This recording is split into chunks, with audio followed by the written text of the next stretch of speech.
peço que vocês estejam comigo abrindo a palavra do Senhor no Evangelho do nosso Senhor Jesus Cristo, como Mateus, o discípulo e apóstolo do Senhor, no capítulo de número 7, versos de número 24 ao de número 29. Mateus 7, versos de 24 a 29. Esse texto, ele se encontra em uma literatura de gênero narrativo, é um evangelho, e também se encontra dentro de um compêndio de ensino chamado Sermão do Monte. Foi um sermão ensinado e proferido por nada mais, nada menos do que o nosso próprio Senhor Jesus, né? E dentro desse sermão, que vai do capítulo 5 ao capítulo 7, ele inicia o sermão dizendo que bem-aventurados são aqueles que têm fome e sede de justiça, bem-aventurados são aqueles... E aquilo ali são nada mais, nada menos do que as características que compõem ou que devem ser vistas, claro, naqueles que são os cidadãos do reino de Deus. Por sua vez, ele também nos ensina a orar. Ele diz também dentro do Sermão do Monte como nós devemos jejuar, como nós devemos dar esmolas. Ele diz que dê com a mão esquerda de modo que a direita não veja. Ele também diz que você deve ser sal e luz.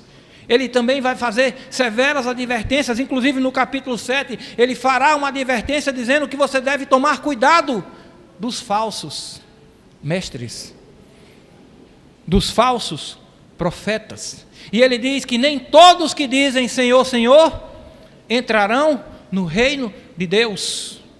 É isso que a palavra diz. Mas ele encerra o Sermão do Monte com essa mensagem que nós iremos compartilhar com a igreja essa noite. E ela trata sobre os dois fundamentos. Olhe, a palavra de Deus diz que existem mais de um fundamento. Todavia, nós vamos poder aferir através do texto que somente um é o correto.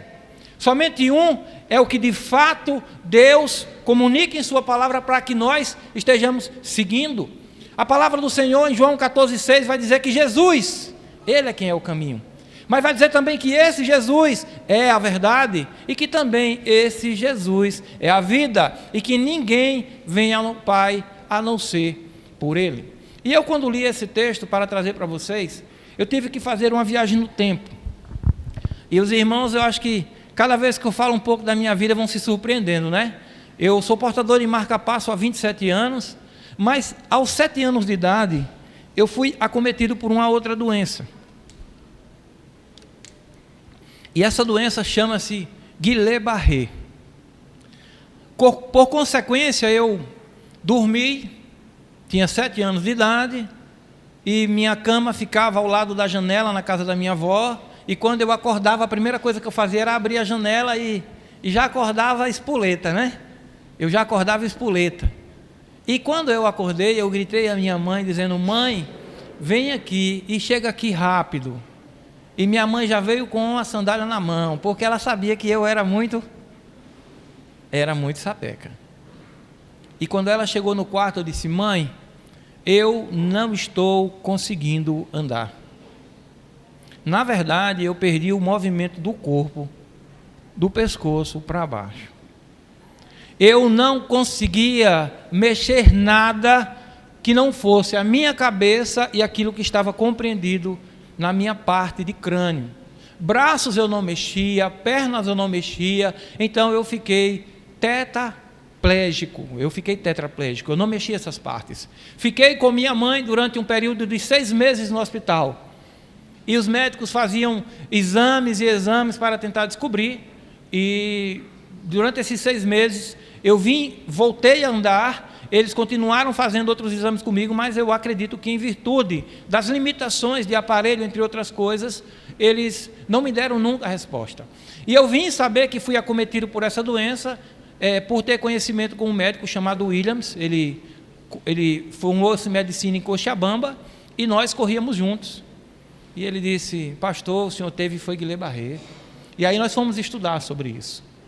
E o texto, ele fala para nós sobre os dois fundamentos. As pernas são aquilo que nos sustenta, né? Nos mantém de pé. Será mesmo? Será que é isso mesmo? Convido a vocês a acompanharem comigo a leitura do texto e eu vou fazer um pedido. Peço a vocês que mantenham suas Bíblias abertas. Sabe para quê? Para que vocês possam aferir, para que vocês possam examinar se há de fato coerência com aquilo que está sendo exposto a vocês para com aquilo que a palavra nos comunica. Porque eu já tive presenciar assim, situações de que determinadas pessoas faziam a leitura do texto e dobravam ali naquela esquina e nunca mais voltavam. E isso não é expor a Escritura. Expor a Escritura é comunicar à igreja aquilo que Deus fala a ela. A palavra do Senhor, do verso 24 ao 29, nos diz assim: todo aquele, pois, que ouve estas minhas palavras e as pratica, será comparado ao homem prudente, que edificou sua casa sobre a rocha, e caiu a chuva, transbordaram os rios, sopraram os ventos, e deram com ímpeto contra a casa, que não caiu, porque fora edificada sobre a rocha. E todo aquele que ouve estas minhas palavras e não as pratica, será comparado ao homem insensato que edificou sua casa sobre a areia, e caiu a chuva, transbordaram os rios, sopraram os ventos e deram com ímpeto contra aquela casa, e ela desabou, sendo grande sua ruína. Quando Jesus acabou de proferir estas palavras, estavam as multidões maravilhadas de sua doutrina, porque ele as ensinava como quem tem autoridade e não como os escribas. Oremos mais uma vez. Pai Santo, nós agora nos colocamos mais uma vez diante do Senhor, rogando que o Senhor, através da ação do Espírito Santo, torne nossos corações e mentes cativos, e que possamos dedicar toda a atenção necessária e possível para aprendermos e recebermos essa santa semente.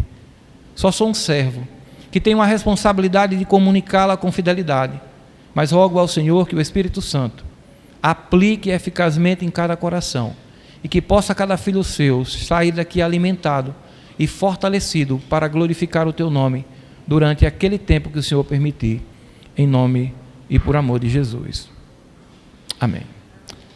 Meus irmãos, o texto nos chama a exercer um pouco de reflexão sobre estrutura. Nós estamos diante de uma construção onde tem uma parte que não pode ser vista a olho nu. Pelo menos nós sabemos que ela existe, mas nós não podemos ver que são uma partezinha chamada alicerce, a base de tudo isso aqui. E às vezes a gente aprende a valorizar o piso, por exemplo, um piso de porcelanato muito bonito, um piso resistente, nós olha que piso lindo. Nós vamos ver paredes revestidas da mais fina, do mais fino material ou técnica que possa existir. Nós vamos ver forros até desenhados, iluminações da mais moderna possível, de LED, porém com aspecto retrô, e nós vamos dizer quão bonito tudo isso é. E na verdade sim, pode ser dito que é bonito. Só que existe uma parte que é fundamental, que é a parte que segura, que mantém de pé tudo isso. E muitas das vezes isso é posto de modo quase a ignorar. E quando eu falo sobre isso, eu trago apenas como um aspecto de analogia, porque o que nós vamos falar essa noite aqui é sobre gente, é sobre pessoas, é sobre eu e sobre você. Porque essa palavra aqui, ela foi sim escrita para o público-alvo de Mateus naquele contexto, para outros que vieram posteriormente, mas neste momento, o público-alvo dessa mensagem é você. O público-alvo dessa mensagem sou eu. E eu tenho que rogar a Deus que Ele nos aplique para que sejamos de fato edificados e que o nome dEle, acima de tudo, possa ser glorificado. E eu quero fazer uma exposição sucinta, claro, sem nenhuma perspectiva ou intenção de esgotar nada, pois a palavra de Deus se renova todas as manhãs. Mas o texto inicia com uma palavra muito necessária, e eu quero compartilhar com você, quando o Senhor Jesus, para fechar o Sermão do Monte, ele diz que todo aquele, ele tinha dado uma aula, um seminário, e ele fecha com esse laço dizendo sobre todo aquele. E quando ele expressa essa palavra, ele está dizendo a implicância e a universalidade do efeito, da abrangência e da eficácia dessa palavra. Porque homem algum vai ser salvo por outro meio. Olha, a lei nunca salvou ninguém. Se alguém um dia que pensou que a lei salvou alguém, digo a você pela palavra de Deus que a lei nunca justificou ninguém. Quem nos justifica diante do nosso Senhor é Jesus. Porém, salvos que somos, convictos que somos, vivemos de modo ordeiro. Nós não fomos salvos para vivermos em libertinagem, mas para vivermos de modo austero ao Evangelho, de modo em que as pessoas possam ver e saber que você tem adversidade na vida, que você tem problemas na vida, mas que tem algo que sustenta você, tem algo que deixa você firme. Mas será o que é? E o texto começa dizendo que todo aquele, seja você homem, seja você mulher, seja você adulto, seja você criança, não importa, é todo aquele. Mas o texto no verso 24, ele prossegue dizendo, todo aquele, pois, que ouve estas minhas palavras.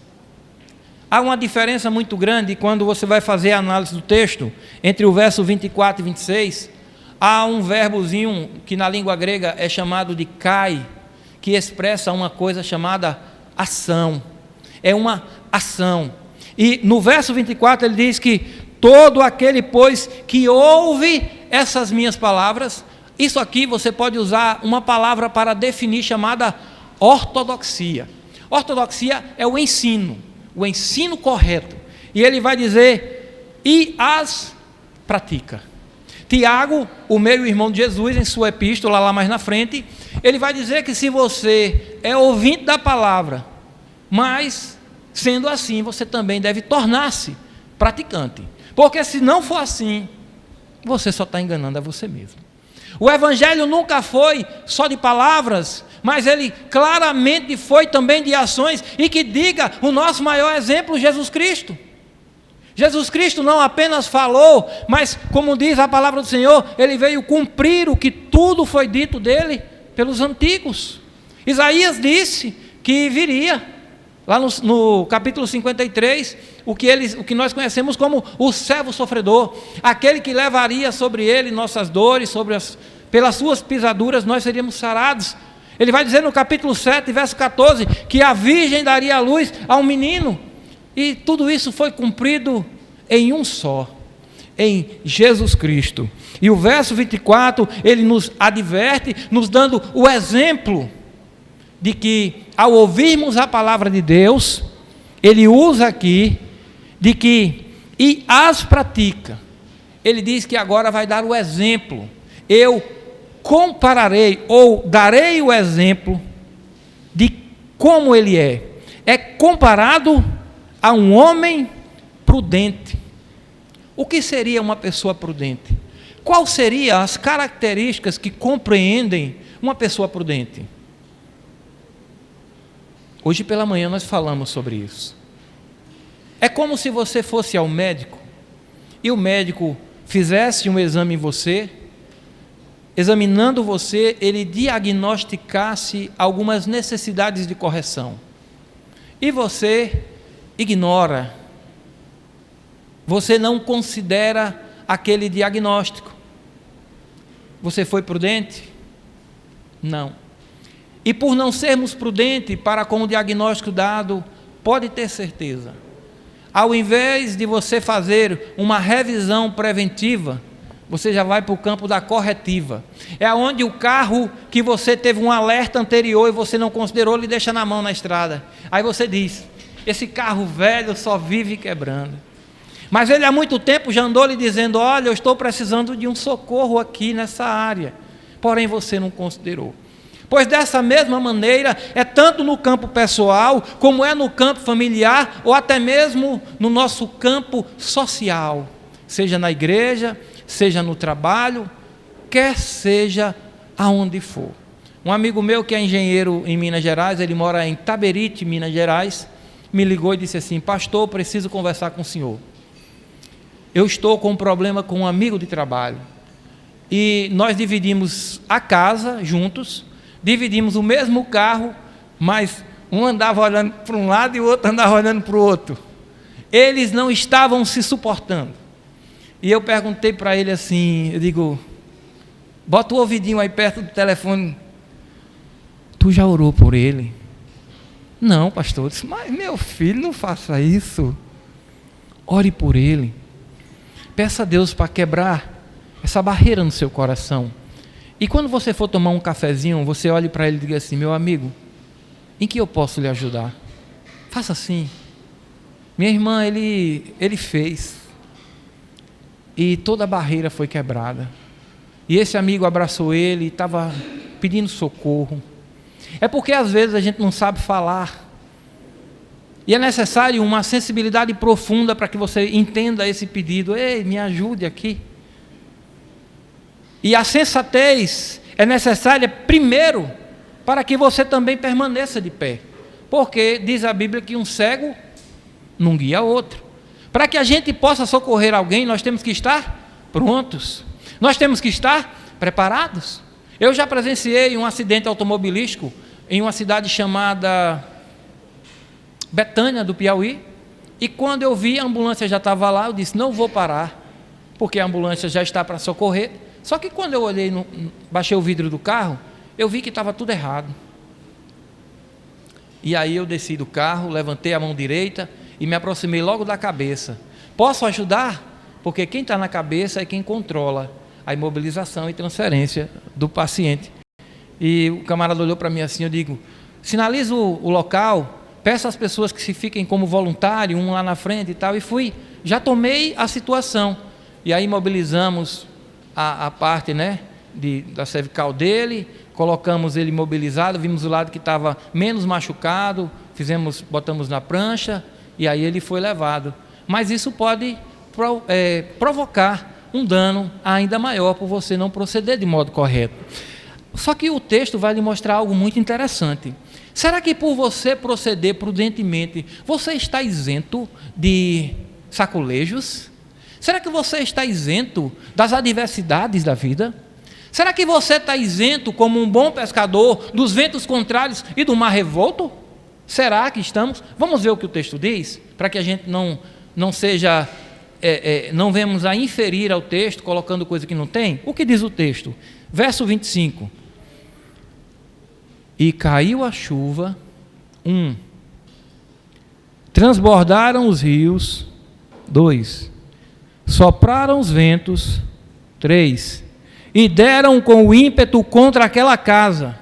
Ó, não é porque você é prudente, zeloso, que você está isento de adversidade. O texto diz que tudo isso aqui veio contra aquela casa, que ela não ficou imune aos acontecimentos à sua volta.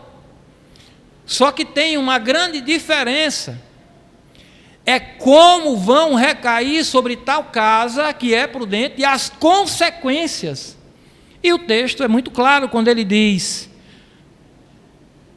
ainda no 25, contra aquela casa que não caiu. Mas ela não caiu porque fora edificada sobre a rocha. Aonde você tem depositado sua confiança? Nos seus braços, Seus braços? Quem já ouviu falar aqui em um homem chamado Ronnie Coleman? Já ouviram, um americano? Gente, ele foi campeão do Mr. Olímpia, eu acho que 8 vezes. Desse tamanho. parecia um colosso. Não falo isso com menosprezo não, que ele é uma pessoa de coração bem legal. Vocês sabem como é que Ron Coleman anda hoje? De muleta. A nossa confiança plena nunca deve estar naquilo que temos ou achamos ser. Mas eu digo a você, meu irmão, elas vão bater na sua porta, as adversidades, insistentemente. Mas a própria palavra diz que maior é o que está em nós do que o que está no mundo. Quando a Bíblia diz tudo posso naquele que me fortalece, lá na carta de Paulo aos Filipenses, é justamente resistir aos dias maus, é continuar de pé e perseverando durante essa caminhada, essa jornada, como diz Hebreus no capítulo 12, que nos está proposta.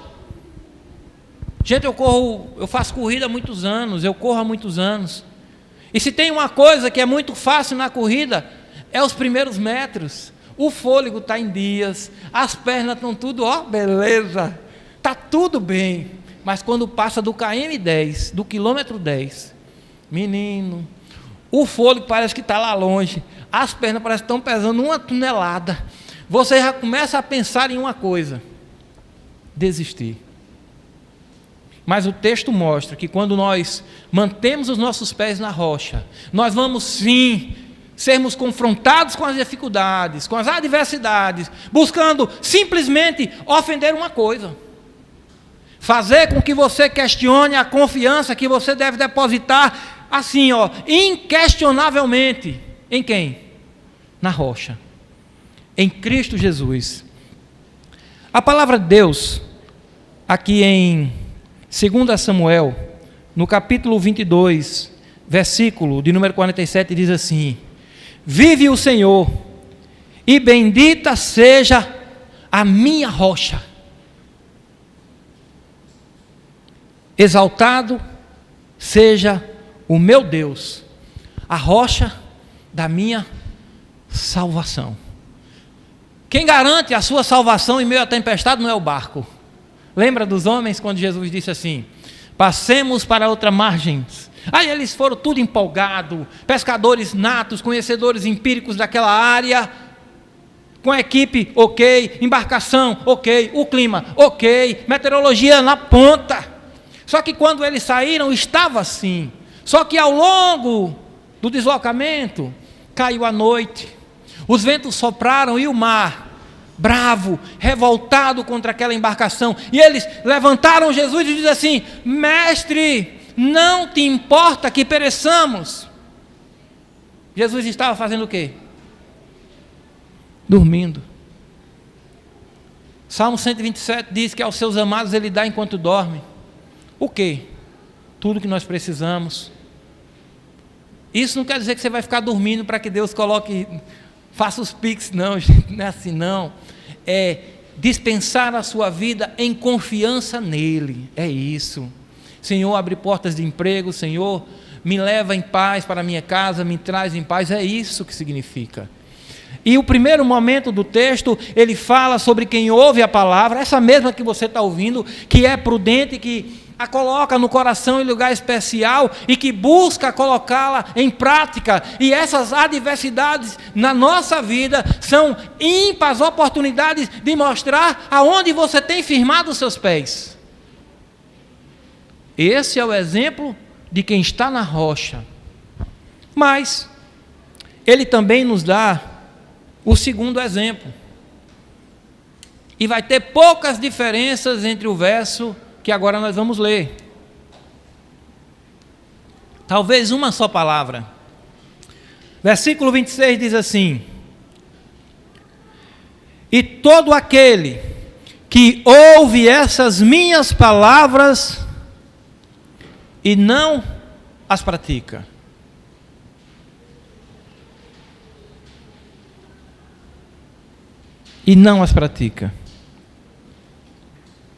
será comparado ao homem insensato que edificou sua casa sobre a areia. Eu, quando era criança, nós tínhamos uma brincadeirazinha meia salgada, gente. Era um tal de um cuscuz. Era um morro de areia grande. Nós pegávamos um pau, esse aqui já brincou. Colocávamos um pau no centro desse morro de areia, e ali cada um ia tirando um pouquinho. Tome, tome.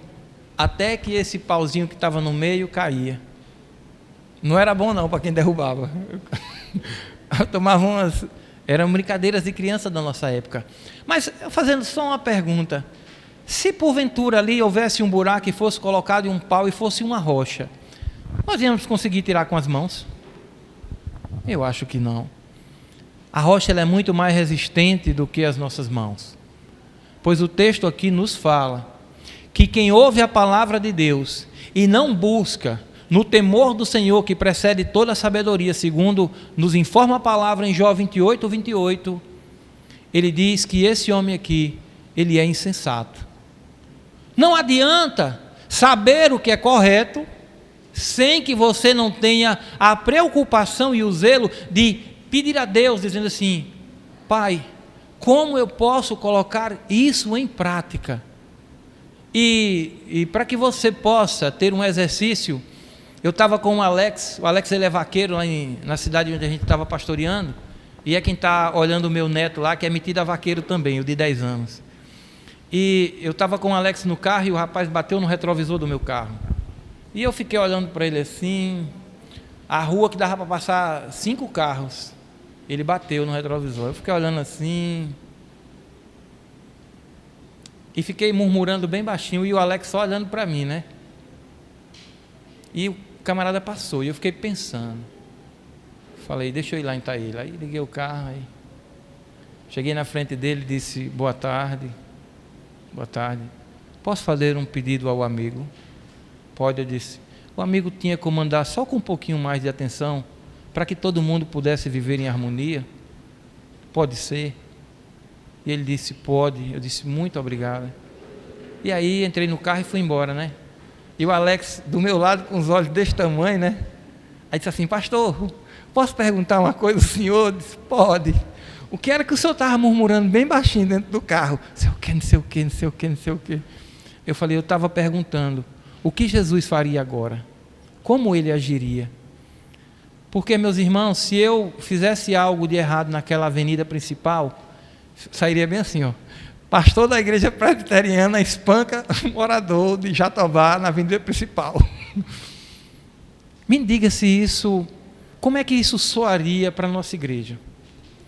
Como é que as pessoas receberiam isso? Será que esse testemunho que eu daria é de alguém que estava com os pés na rocha ou que perdeu as estribeiras, que não confiou no Senhor?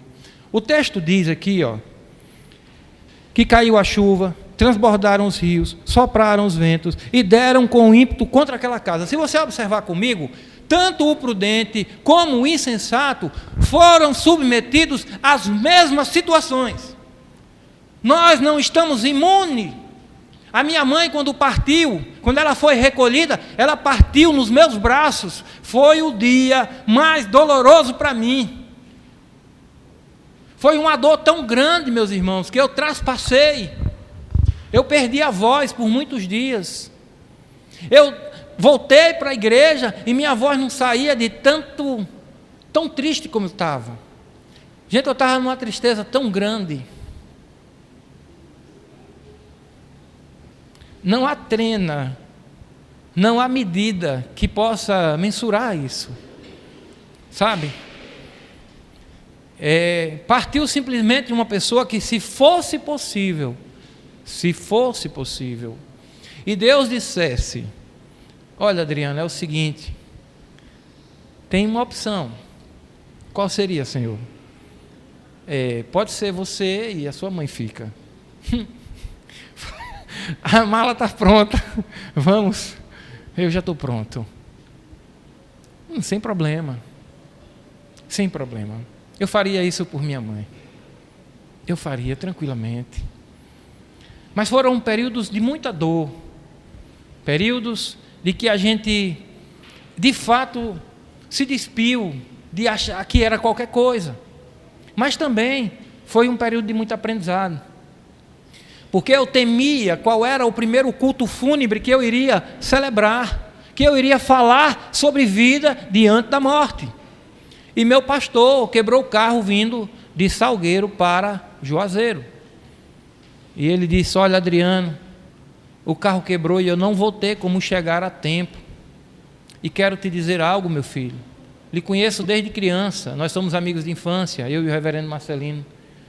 E eu desconheço pessoa mais qualificada e pronta para falar da vida em Cristo em meio a esse momento do que você. Vá e fale. E eu, diante do corpo amortecido de minha mãe, fui falar da vida em Cristo Jesus. E você só consegue isso por uma única razão: se você de fato conheceu e foi conhecida por Ele. Porque Ele diz em João capítulo 3, verso 16: porque Deus amou o mundo de tal maneira que enviou o seu Filho unigênito para que todo aquele que nele crê não pereça, mas tenha vida eterna. E se a minha confiança nele se limita a esse mundinho aqui, somos os mais infelizes entre os homens.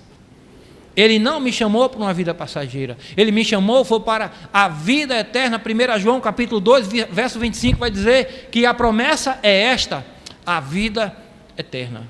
Por isso, meu irmão, hoje você tem mais uma oportunidade de, diante dessa palavra, orientados a crer não em um homem falho, porque se vocês acharem que eu sou alguma coisa mais do que vocês estão quadrada, retangularmente enganados.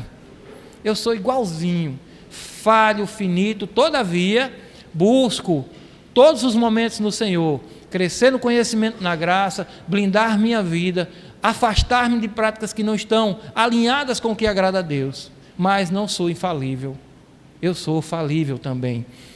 O texto encerra, do verso 28 e 29, dizendo assim: quando Jesus acabou de proferir tais palavras, estavam as multidões maravilhadas da sua doutrina. A palavra doutrina pode ser também substituída por ensino. Por ensino. Alguém aqui conhece o que é uma pedra preciosa? Vocês sabem o que é uma ametista? É uma pedra de dureza 7,5, semi-preciosa, que atualmente foi encontrada uma jazida na cidade de Centro-Sé, Bahia. Centro-Sé é o maior município em extensão de área da Bahia, em extensão de área. E lá foi encontrada uma jazida de ametista. Ametistas de extraordinária qualidade. Na Bahia também existe uma extração de pedra preciosa chamada esmeralda, em um lugar chamado Serra da Carnaíba. Um amigo meu chamado Marcos Odebrecht, ele tem uma extração de esmeralda lá. E um dia o Senhor botou no meu coração dizendo assim: vai lá procurar o amigo Marcos, ele está precisando de você. 2 anos depois que eu tinha visto, e eu fui até a casa de Marcos. Chegando na casa de Marcos, de frente à Universidade Federal da Bahia, eu disse: olá, meu amigo, eu vim falar contigo. E ele disse, muito alegre e feliz: entre e sente. E se vocês tiverem Bíblia, podem notar aí, Marcos capítulo 13, os primeiros versos, vai dizer bem assim: quão grandes pedras, quão grandes construções, o Senhor responde, não ficará pedra sobre pedra que não seja derribada. E esse amigo meu, ele tinha se perdido, do caminho, por causa das esmeraldas, uma pedra muito cara, e ele encheu minha mão com esmeralda, pegou num fundo falso da caminhonete dele e disse: tome, leve para você. Eu só me lembrei de Gezim, lá de 2 Reis, capítulo 5, quando Naamã foi curado de lepra e ele mentiu para pegar os despojos. Com isso ele também foi acometido pela lepra. Eu digo: eu mesmo não quero não, estou fora. Lembrei na hora. Hoje eu tenho 5 pedras de esmeralda em casa, lapidadas. Quem me deu foi o capitão da Polícia Militar da Bahia, capitão Monteiro, meu amigo. E até vou fazer uma joia para minha esposa dessas pedrinhas aí, que é pequenininha. Mas Se você um dia encontrar uma pedra preciosa, valorize ela. Mas eu não estou falando aqui de esmeralda não, nem de jaspe, nem de diamante, nem de cristal nenhum. Estou falando do Evangelho. Eu estou falando da palavra de Deus. Alguns podem achar nota de 100, de 50 e 200 aí bolando na rua e achar que encontraram algo de valor. Não, meu irmão. Valor tem é isso que foi compartilhado com vocês hoje. Que mantém vocês de pé, mesmo diante do mais intenso tremor, da mais intensa tempestade, daquela situação onde todo mundo diz assim, não, aqui não pode ter escapado ninguém. Mas Deus disse, eu guardei você. É para isso, meus irmãos, que o Senhor comunicou a sua palavra, para dizer que você tem vida, e vida em abundância diante do Senhor. Por isso, diante das adversidades, firme os seus pés na rocha. Não desprezem a palavra que é comunicada a vocês com fidelidade.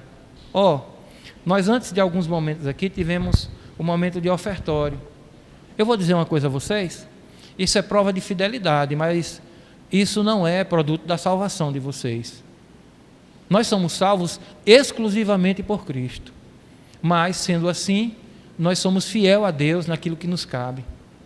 Nós vamos compreender uma igreja que é composta de pessoas falhas, mas nós buscamos corrigir em amor, direcionados por Cristo.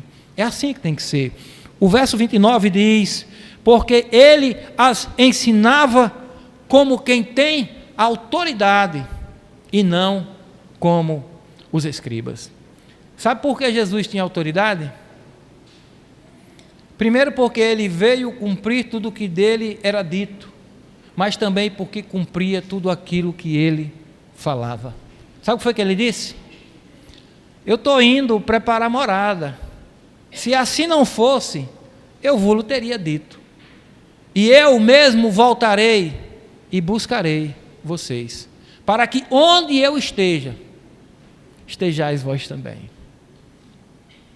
Sabe as enfermidades que são, eu chamo elas de tentáculos ou vertentes da morte. Todas elas buscam trazer a você o descrédito na confiança que você devia depositar absolutamente em Deus. Não permita. Mesmo que seja no leito de morte, não abra mão de que os seus pés continuem na rocha. Eu passei 3 situações na vida durante a troca do meu marca-passo, bem difíceis. Minha esposa nessa última mesmo, ela sofreu. Ela disse que pensava em acordar e achar só o presunto do lado. Foi. E a minha ida para o Recife para trocar foi simplesmente, escrevam, providência de Deus. Providência de Deus. Sabe qual é meu plano de saúde? Deus. Somente. Meu transporte foi ele também, através da vida do pastor Francisco.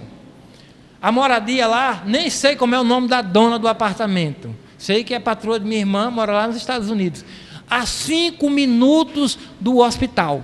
A 5, a pé. É coisa de Deus, meu irmão. A junta médica que fez minha cirurgia, todos membros da IPB, todos membros da nossa igreja. Pastor, a gente vai cuidar do senhor. E trocaram o meu marca-passo, doutor Elioba e doutor Nicodemos, que foram alunos do doutor, que é nosso amigo, doutor Ricardo Pernambuco. E no outro dia eu disse, mana, tira a minha passagem que nós vamos embora. Na quinta-feira eu estava na igreja, todo cheio de esparadrapo, mas estava lá. Sabe por quê? Eu já perdi muito tempo, meus irmãos. Covarde. Eu fui um covarde.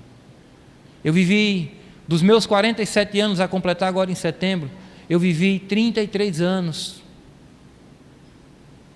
servindo a mim mesmo, alimentando-me de coisas que na verdade não nutriam a minha vida. Mas um dia eu fui encontrado pelo nosso Senhor Jesus. E eu louvo a Ele não é apenas por ter sido encontrado, é por também ser por Ele preservado. E eu rogo a Ele, que não somente por mim, porque o Evangelho ele não é egocêntrico, Ele é muito amplo.